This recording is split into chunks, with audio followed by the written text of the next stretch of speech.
या हेमराज का किसने कत्ल किया, आप मान लीजिए उस दुनिया का सबसे बड़ा झूठा है। मतलब इसका जवाब दिया नहीं जा सकता? नहीं दिया जा सकता, पूछे क्यों? आप जो भी देंगे एक और नई कहानी सिर्फ सुनाएंगे। सैकड़ों कहानियां इस केस से जुड़ी हुई पहले आ चुकी, कौन कौन सी कहानी नहीं आई सामने। आरुषि का हेमराज के साथ अफेयर था, आरुषि को उसराज हेमराज के साथ आपत्तिजनक हालत में फैमिली ने देख लिया। आरुषि ने अपने पेरेंट्स को, उस वक्त एक और थ्योरी चली थी, वाइफ स्वेपिंग का केस चल रहा था, डॉक्टर राजेश और नुपुर तलवार, ये सब मीडिया की कहानियां थी गढ़ी ये हुई। वाइफ शॉपिंग भी ठीक नहीं है, था? ये सब कहानियां बता तो रहा हूं ना, सारी कहानियां, सबूत बताएं, कोई भी एक सॉलिड। क्योंकि सोसाइटी ने ना हर एक कहानी को अपने हिसाब से अडॉप्ट किया और जज किया। क्राइम की एक सबसे खूबसूरती और बदसूरती दोनों चीज़ पता है क्या होती है? एक केस जो अनसॉल्व हो, जी। क्योंकि एक केस सुलझा हुआ मिला तो 1-2 दिन में दम तोड़ देंगे, उसके बाद आप में उसको कुछ दिखाने या बताने के लिए है नहीं।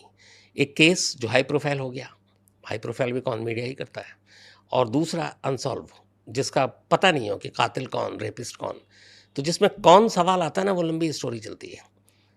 तो इसीलिए आरुषि में जो है, आरुषि इतनी लंबी क्यों चली स्टोरी ये हेमराज की, इस सिर्फ 2 वजह से। पहला ये कि ये पहला केस था जब ये आया कि मीडिया से जब खबरें आई कि आरुषि को माँ बाप नहीं मारा, जब डॉक्टर तलवार और नुपुर तलवार अरेस्ट हुए थे, जी। पूरे देश में एक सवाल उठा कि क्या माँ बाप अपने बच्चे को मार सकते हैं? क्योंकि थप्पड़ मारना अलग चीज़ है, जान से मारना।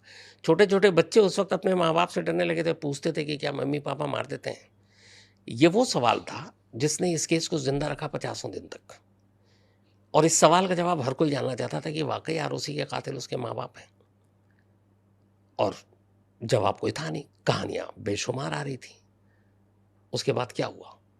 आज भी सवाल वहीं खड़ा है, जवाब किसी के पास नहीं है। कहानियां जितनी आप बोलिए, जितनी देर बहस कर सकते हैं इस कहानी पर, लेकिन एविडेंस, प्रूफ, खुद सीबीआई ने ही पहले ही तो कहा था कि ये क्लोजर रिपोर्ट है, केस बंद कर रहा हूं क्योंकि हमारे पास सबूत नहीं है।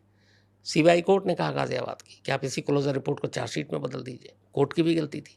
जब जांच करने वाली एजेंसी कह रही है कि ये इसमें कोई सबूत नहीं है, तो कोर्ट क्यों कह रहा है इसको क्लोजर रिपोर्ट बनाओ? क्लोजर रिपोर्ट बनाया, सीबीआई की कोर्ट ने, मुकदमा हुआ, उन्होंने माँ बाप को ही गिल्टी माना, उम्र कैद की सज़ा दे दी। पर हाई कोर्ट में क्या हुआ? इलाहाबाद हाई कोर्ट ने बाकायदा सीबीआई के लोअर कोर्ट को लताड़ा, कहा कि आपने सिर्फ कहानियों के ऊपर फैसला सुना दिया, प्रूफ कहाँ है, सबूत कहाँ है? कहानी से अदालतें नहीं चलती ना, सजाएं सुनाई जा सकती। इलाहाबाद हाई कोर्ट ने दोनों को बरी कर दिया। आज 10 साल से ऊपर हो गए, मामला सुप्रीम कोर्ट में है क्योंकि सीबीआई ने चैलेंज किया है, लेकिन सबूत कहाँ है? दोनों माँ बाप बाहर हैं।